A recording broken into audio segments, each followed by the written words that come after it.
Everyone, so আশা করি আপনারা সবাই ভালো আছেন। আমি নাবিদ বার্লিন থেকে। সো আমার বিশ্বাসই হচ্ছে না আসলে যে আমাদের এই সিরিজের আমরা লাস্টের পর্বে হোপফুলি এসে গিয়েছি। 10 নম্বর পর্বে চলে এসেছি। সো গত 9টি পর্বে আমরা লোড ব্যালেন্সার শিখেছিলাম, দেন ক্যাশিং, স্কেলিং, ডেটাবেস চয়েস, দেন আমরা ক্যাপ থিওরাম শিখলাম, মেসেজ কিউ আমরা দেখলাম। সো এগুলো ছিল। এখন আপনার মনে কি কোনো প্রশ্ন আসে নাই যে এগুলো একসাথে মিলে কিভাবে একটা বিশাল সিস্টেম চলে? সো আজকে আমরা এটাই আনফোল্ড করব। ওকে, সো আমি এক্সাম্পল হিসেবে আমি ইউটিউবের এক্সাম্পল দিব, ইউটিউবে আর্কিটেকচার কীভাবে কাজ করে। ফর এক্সাম্পল প্রতি মিনিটে 500 ঘন্টা ভিডিও আপলোড হওয়ার যেই সিক্রেটটা, সেটাই আমরা আজকে আনফোল্ড করার ট্রাই করব কিভাবে হয়। ওকে, সো ধরেন আপনি আমার চ্যানেল নাবিদ ইন মোশনে একটা ভিডিও আপলোড দিলেন। প্রথমে আপনার রিকোয়েস্টটা হিট করবে কোথায়? একটা এপিআই গেটওয়ে এবং লোড ব্যালেন্সারে। এগুলো কিন্তু খুব ক্রিটিক্যাল। আপনাদের যারা একদমই বিগিনার, মানে একদম নন টেকের কথা বলছি, তারা কিন্তু অবশ্যই এগুলো লিখে রাখবেন, খুবই ইম্পর্ট্যান্ট। অথবা পরে কোনো ডকুমেন্টেশন দেখে লিখে রাখবেন, ডাজন্ট ম্যাটার। সো ফার্স্টেই যখন আপনি একটা ভিডিও আপলোড দিবেন, আপনার ভিডিও আপনার রিকোয়েস্টটা কিন্তু হিট করবে একটা এপিআই গেটওয়েতে এবং লোড ব্যালেন্সারে, এবং সে ডিসাইড করে কোন সার্ভার এখন ফ্রি আছে। ওকে, সো সে ডিসাইড করবে কোন সার্ভার এখন ফ্রি আছে এবং আপনার ভিডিওটা রিসিভ করতে পারবে তখন। তারপর ভিডিওটা সরাসরি ডেটাবেসে কিন্তু যাবে না, ওইটা ফার্স্টে যাবে কি মেসেজ কিউতে। কেন? যারা আগে ভিডিও দেখেন অবশ্যই দেখে আসেন।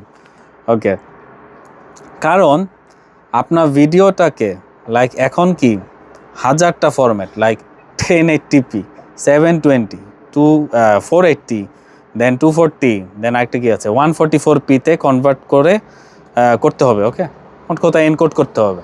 এবং এই ভারী কাজটা যখন ব্যাকগ্রাউন্ডে চলছে, চিন্তা করেন, তখন আপনার ভিডিওর যেই মেটাডেটা, টাইটেল, ডেসক্রিপশন জমা হচ্ছে একটা কি এসকিউএল ডেটাবেসে, আর আপনার ভিডিওর থাম্বনেইলের মতো ফাইলগুলো জমা হচ্ছে একটা ব্লব স্টোরেজে, আমি যদি বলি। বাট এখানে কি কাজ শেষ? এবার আসছে আপনার ক্যাশিং এবং সিডিএনের খেলা, আসল খেলা এখন শুরু। সো ইউটিউব করবে কি, ইউটিউব আপনার ভিডিওটাকে পৃথিবীর বিভিন্ন কোণায় ছড়িয়ে থাকা সার্ভারে কপি করে রেখে দিবে। ওকে, যাতে আপনি যখন বার্লিন থেকে বা ঢাকা থেকে কোনো একটা ভিডিও দেখেন, সেটা যেন আপনার একদম কাছে সার্ভার থেকে লোড হয়, উইচ ইজ অবভিয়াস, রাইট? আপনি ঢাকায় গেলে আপনাকে সেটা কি ঢাকা কাছাকাছি যেটা সার্ভার সেখান থেকে লোড করাবে। কেন সেটা জার্মানি সার্ভার ইউজ করবে? কারণ তাহলে তো অনেক ল্যাটেন্সি এসে যাবে, তাই না? অনেক প্রেশার এসে যাবে। এত প্রেশার তো দরকার নাই। আমরা মানুষ হলেও নর্মালি এইসব কাজই করতাম, তাই না? সো এগুলা সব আমাদের আইডিয়া থেকে আসলে ইন্সপায়ার্ড করে বানানো। সো এই যে পুরো প্রসেসটা বললাম, এটাই হলো আসলে আসল সিস্টেম ডিজাইন। ওকে, সো এখানে কোনো একটা পার্ট মিস হওয়া মানেই হচ্ছে আপনার সিস্টেম ক্র্যাশ। ওকে, আর এটাই ছোটোখাটো একটা উদাহরণ দিলাম। আচ্ছা, আর ডিটেলস তো আপনারা অনলাইনে পাবেনই। সো আপনারা ডকুমেন্টেশন দেখতে পান। আর আমার একটা গিটহাব রিপোজিটরিও আছে, রোড টু আর মেশিন লার্নিং, ওইখানেও রিসোর্সেস ফোল্ডারেও আপনারা অনেক কিছু পেয়ে যাবেন, এই আর কি। সো মোট কথা নাবিদ ইন মোশন এই সিরিজটা বানানোর পেছনে আমার মূল উদ্দেশ্য ছিল আপনাদেরকে জাস্ট শুধু কোডার হিসেবে না, বরং একজন আর্কিটেক্ট হিসেবে চিন্তা করতে শেখানো। একজন আর্কিটেক্ট কখনো আপনার টুল বা ল্যাঙ্গুয়েজে প্রেমে পড়বে না। ওকে, সে শুধু দেখে কোন টুলটা দিয়ে সব থেকে এফিশিয়েন্টলি কোনো একটা প্রবলেম সলভ করা যায়, এই আর কি। সো আপনারা যে কনসেপ্ট বুঝেন, আসলে সব জিনিস আপনার শিখতে লিখতে অনেক সোজা হয়। সো অলওয়েজ চেষ্টা করবেন কনসেপ্টটা বোঝা, কীভাবে এটা বিল্ড আপ হচ্ছে।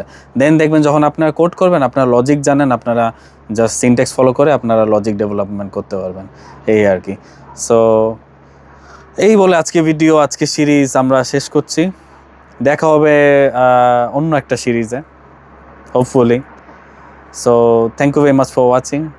তারা বাই বাই। ও আর আমার চ্যানেলটা সাবস্ক্রাইব করতে ভুলবেন না, এত কষ্ট করে ভিডিও বানিয়েছি, একটু সাবস্ক্রাইব করলে ভালো লাগে। Thank you very much.